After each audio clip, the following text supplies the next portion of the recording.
quite well. Number two, KWS is opening up the spaces for investments.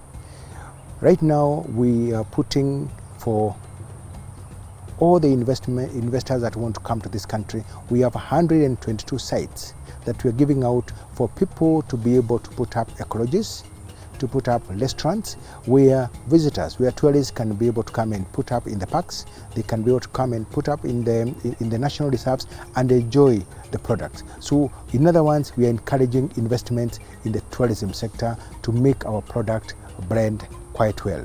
And number three, if you look at employment, for every 10 employees in this sector, in this country, one is in the tourism and wildlife sector.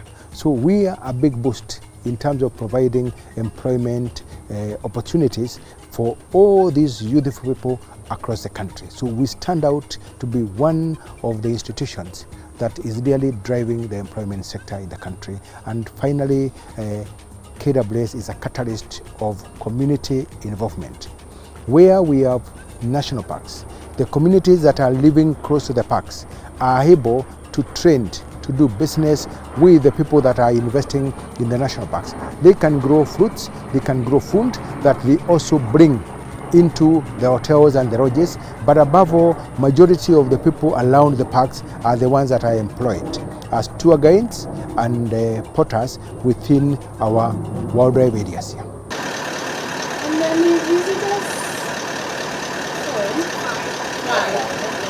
They used take around 10 to 15 minutes to serve a client, but now it has reduced up to 2 minutes for the clients who have prepaid tickets, and even up to 5 minutes for the clients with who come without prepaid tickets. The coming of the e-citizen program has really enhanced the visitor satisfaction and visitors experience. Apart from the time, I can also say that in terms of paperwork, the old system had a lot of paper, had a lot of steps and paperwork. We had to sometimes have many books to be able to capture and reconcile. But now it is very easy to have end-day reports. It's very easy to have monthly reports, weekly reports. Just by a click of a button, you are able to know how many people have visited the park. You are able to know the amount of revenue. You are able to know the category of visitors who have come to the park. And in terms of the product improvement, we are there making sure that our road network is well done for the viewing. Our signages are well done. We are doing our normal marketing that we are doing around, and we are going out of our way to ensure that we have pamphlets that are showing visitors where we are going, where they are going, and what are the things that we have here. So that one has come in a way that we are able now to inform and make sure that the visitors that are coming into our spaces are well informed, and when they get into our areas, we have been able to refurbish our guest houses, we have been able to refurbish our campsites, and visitors are happy getting into our spaces. 12.7% of this country that the communities and other private entities are reserving for wildlife conservation. That is a serious message that we are sending to the world as a country, that we love our natural places. We want to protect them for generations to come, and to make sure that people who are visiting us, they can find these wildlife heritage surviving the way they were created. But above that, the elephant in the room is the issue of benefit sharing. How are communities benefiting from the wildlife that is in their space? Within the community conservancies, we have communities that have ecologies, very high-end lodges. We have others that have camps that the visitors come and sit there.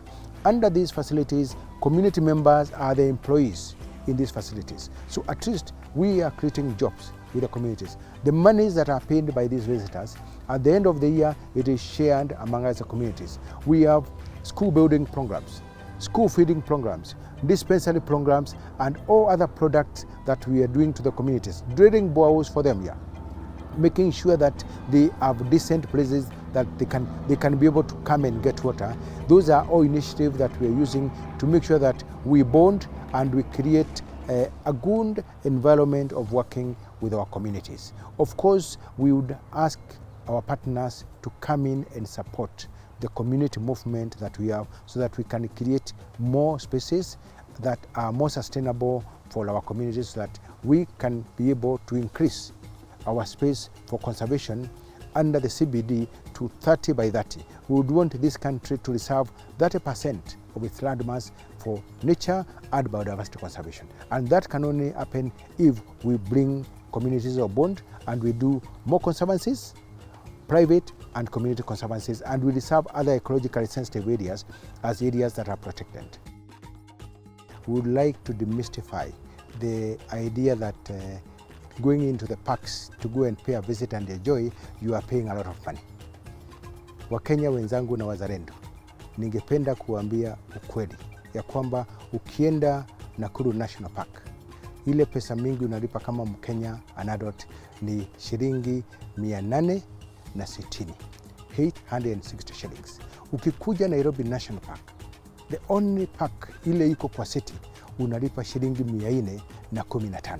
Hiyo kweli ni pesa mingi, na hiyo pesa ndio tunatumia kuweza kujenga hizi national parks na kumake sure wanyama wako hapo. So yangu ni kuwakaribisha, mkuje, mujivinjari, mkuje tuweze kutunza mali yenu pamoja na sisi. Karibu tutunze mali yetu.